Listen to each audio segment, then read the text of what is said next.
بسم اللہ الرحمن الرحیم وعن عائشة رضی اللہ تعالی عنہا قالت کان رسول اللہ صلی اللہ علیہ وسلم اذا دخل العشر شد مئزرہ وأحیا لیلہ وأیقظ اہلہ۔ حضرت عائشہ رضی اللہ تعالی عنہ سے منقول ہے، وہ فرماتی ہیں کہ رسول اللہ صلی اللہ علیہ وسلم کی عادت تھی جب آخری عشرہ شروع ہوتا تو اپنے تہبند کو مضبوط باندھ لیتے اور اپنی راتوں کو زندہ رکھتے اور اپنے اہل کو جگاتے رہتے۔ حدیث مبارکہ میں آپ صلی اللہ علیہ وسلم کے آخری عشرہ کے متعلق 3 جملوں میں 3 باتیں نقل کی۔ سیدہ عائشہ رضی اللہ تعالی عنہا نے پہلی بات نقل کی شد مئزرہ،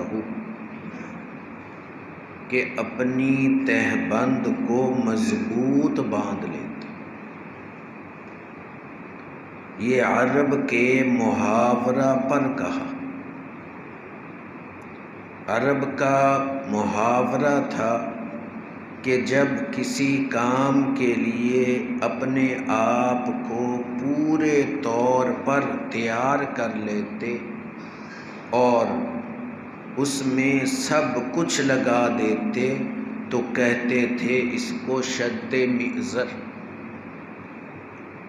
کہ اس نے تہبند مضبوط باندھ لیا، لنگوٹ کس لیا، جیسے ہمارے محاوروں میں بھی یوں ہوتا ہے۔ ہمارے یہاں ایک استاد پڑھاتے تھے، وہ بعض اوقات طلباء کو کہتے کہ اب میں نے لنگوٹ باندھ لیا ہے اور کتاب کو پڑھانا شروع کرنا ہے اس طرز پر کہ میرے پیچھے پیچھے بھاگتے آؤ، یعنی وہ اپنی یکسوئی کو اس لفظ سے بیان کرتے تھے۔ تو یہاں حضرت عائشہ رضی اللہ تعالی عنہا آپ صلی اللہ علیہ وسلم کا آخری عشرہ میں پہلے 2 کی بنسبت بھی عبادت میں زیادہ لگنے کا تذکرہ کر رہے ہیں۔ دوسری روایت میں ہے ما لا یجتہد فی غیرہ، کہ آخری عشرہ میں اس قدر مجاہدہ کرتے کہ وہ پہلے 2 سے بھی زیادہ ہوتا۔ دوسرا جملہ ہے وَأَحْيَا لَيْلَهُ، کہ آپ اپنی رات کو زندہ رکھتے۔ یہ بھی مبالغے والا انداز ہے۔ رات کو زندہ رکھنا کا کیا معنی؟ کہ آپ ساری رات عبادت کرتے تو آپ کی رات بھی دن کی طرح ہوتی۔ باقی جن احادیث میں ہے کہ آپ صلی اللہ علیہ وسلم پوری رات کبھی نہیں جاگتے تھے، اس کا معنی ہے مسلسل، ایسا نہیں تھا پورا سال آپ اس طرح گزارے، تو یہ آپ صلی اللہ علیہ وسلم کا طرز نہیں تھا، کیونکہ امت کو اعتدال سکھانا تھا۔ اس لیے کبھی اول رات سوتے، اخیر رات اٹھتے، اور کبھی اول رات عبادت کرتے اور اخیر رات کے اندر آرام فرماتے۔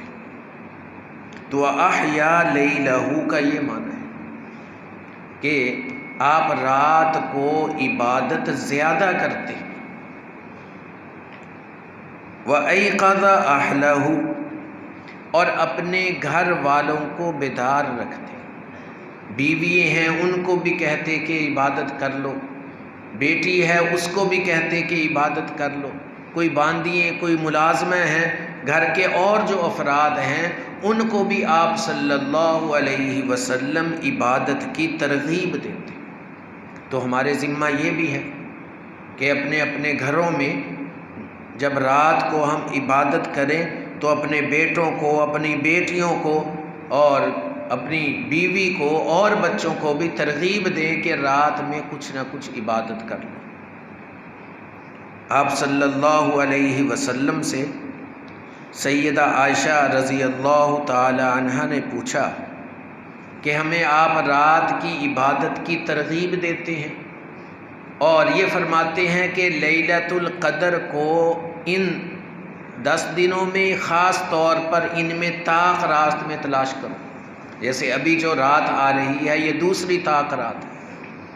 تو ایک سوال بہت پیارا کیا کہ اگر میں اس رات کو پالوں، مجھے اندازہ ہو کہ آج لیلۃ القدر ہے، تو میں اس رات میں اللہ تعالیٰ سے کیا مانگوں؟ دیکھیں کیسا پیارا سوال ہے۔ آپ صلی اللہ علیہ وسلم نے دعا سکھائی کہ اللہ تعالیٰ سے دعا میں یوں مانگنا، اللہم انک عفو تحب العفو فاعف عنی۔ یہ دعا یاد رکھنی چاہیے، اللہم انک عفو تحب العفو فاعف عنی۔ یا اللہ آپ تو بہت ہی معاف کرنے والے اور معاف کرنے کو پسند کرتے ہیں، کہ کوئی ایک شخص دوسرے شخص کو معاف کر دے تو یہ اے اللہ آپ کو بہت پسند ہے، تو آپ خود بھی معافی دیتے ہیں، دوسروں کے معاف کرنے کو بھی پسند کرتے ہیں، تو فاعف عنی آپ مجھے بھی معاف فرما دیں، آپ میری بھی مغفرت فرما دیں اور میری لغزشوں اور خطاؤں کو بھی ختم کر دیں۔ تو یہ دعا یاد ہونی چاہیے۔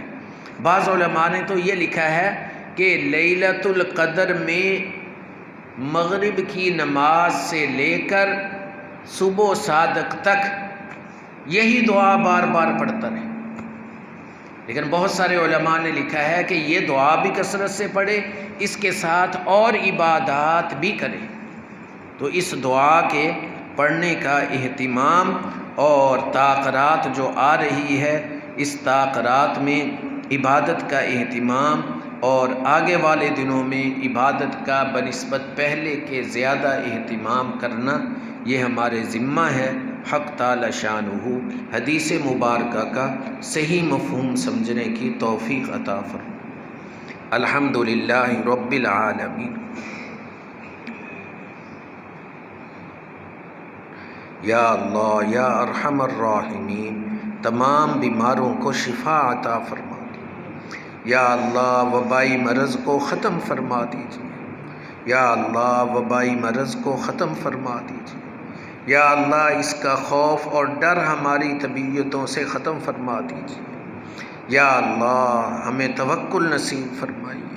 یا اللہ توکل نصیب فرمائیے، یقین نصیب فرمائیے۔ یا اللہ جو آگے والی راتیں ہیں آپ صلی اللہ علیہ وسلم کے فرمان کے مطابق ہمیں عبادت میں گزارنے کی توفیق عطا فرمائے۔ یا اللہ کتنے بندے ہیں آپ کے جنہوں نے بالغ ہونے سے لے کر بچپن سے ہی لے کر اپنی وفات تک سال ہا سال یہ عشرہ عبادت میں گزار دیا۔ یا اللہ ایسے نیک بندوں کا کچھ حصہ ہمیں بھی نصیب فرما دو۔ صلی اللہ تعالی علیہ وعلی آلہ و اصحابہ و اہل بیتہ اجمعین، آمین۔